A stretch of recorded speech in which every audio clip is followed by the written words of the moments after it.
Hello, it's Lynn Watts here with Wyatt the Wonder Dog Books. And today I would like to talk about respect. Well, there's an important word, and I think that it is something that we certainly talk about, but I'm not sure that we always define it and help students understand what respect really looks like in very concrete situations. So, this would be a great topic to develop a whole series of lessons on because as I get into this, I think you'll see that it's going to take more than one lesson to get it across. And it's certainly something that students will not only benefit from in terms of their academic career, but also as a life lesson. So I think the first thing is that um, rather, it's another one of those words that we say to students, you're not being respectful or be respectful or something like that, but we don't really take the time to really dive into what all does that mean. We kind of expect that you ought to know. You ought to be able to pick it up. But the definition that I would use is that being respectful means, first of all, treating others the way that you would like to be treated. But I think we need to go, that's sort of the golden rule, right? But we need to go beyond that. So we need to recognize that respect involves recognizing the worth of other people, their contributions, and their boundaries. All right. So boundaries is an important word as well. So it goes beyond simple politeness. It's not just saying please and thank you. It's also respecting many, many more aspects about individuals. And in fact, I'm going to go ahead and mention one of my books that you could certainly use in a lesson on this, and that is Wyatt the Wonder Dog Learns About Good Manners. And I will be mentioning in a minute that good manners, of course, are part of respect, but it's not the only thing. I actually have a line in here where Wyatt says, having good manners isn't just saying please and thank you. Good manners means showing respect. There's that word. Yes, I was ahead of my time. For others by caring about their ideas and feelings. All right. So, a suggestion here that if you're looking for a book that actually uses the word respect and identifies how how that plays out in interactions with others, you could use that. Before I get into the different types of respect, let's talk about the benefits of it. And I think these are pretty obvious, but nevertheless, sometimes we really need kind of some support for what we're teaching in the classroom. So teaching respect means improved classroom behavior. Of course, we want students to be respectful.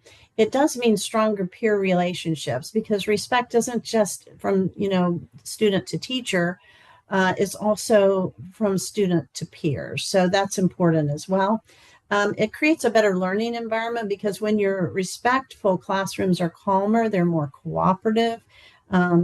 So a better learning environment, it increases empathy and self-awareness. So it encourages students to see things from someone else's perspective.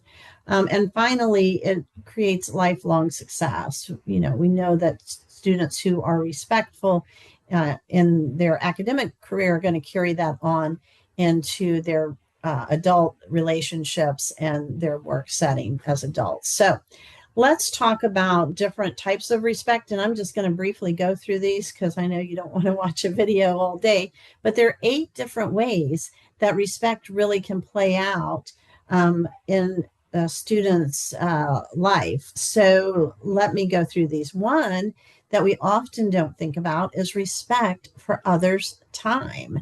And I know one time I was involved in a group, and one of the things that came up in the group was that those people who are late coming into the group were not being respectful of the other people's time in the group. And I'm not sure I'd actually thought of that before, but it certainly made an impression on me. So this could be a whole lesson in itself about how being on time is being respectful for others.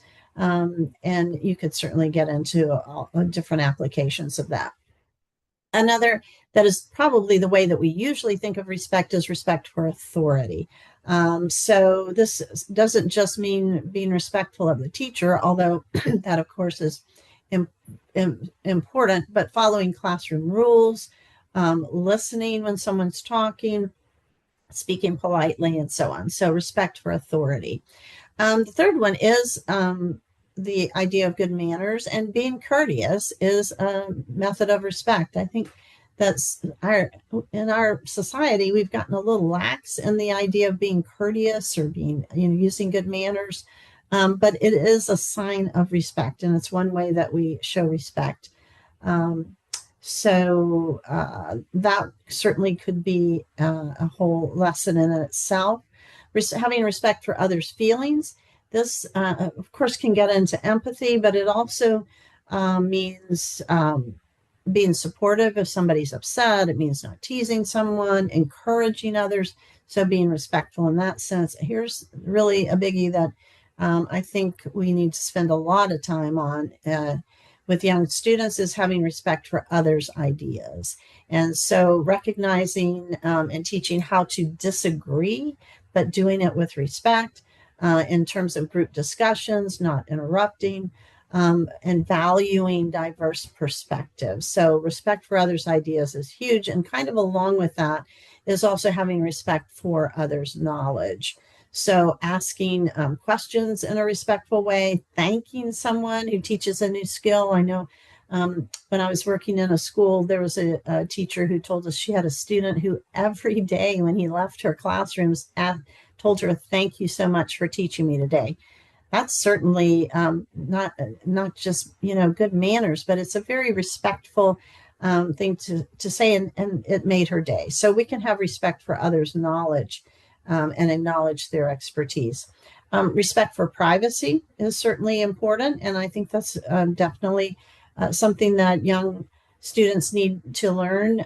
Not taking something that belongs to someone else, not borrowing something without asking, and just the whole idea of privacy, giving others space that they might need is important. So again, respect is privacy. And then finally, respect for others' positions. And so this might be a little different than respect for authority, but just respect for the value of each individual and what they contribute to a community. So being respectful, not just of the teacher and the principal, but also of the custodian and the work that they do, and cafeteria workers and the work that they do. So respect for anyone's position. So what are some just typical things you might do in a lesson to teach this? I think one is role playing and giving, different examples of respect and not respectful. That could certainly be used. Using different stories or literature and talking about how the characters demonstrate respect.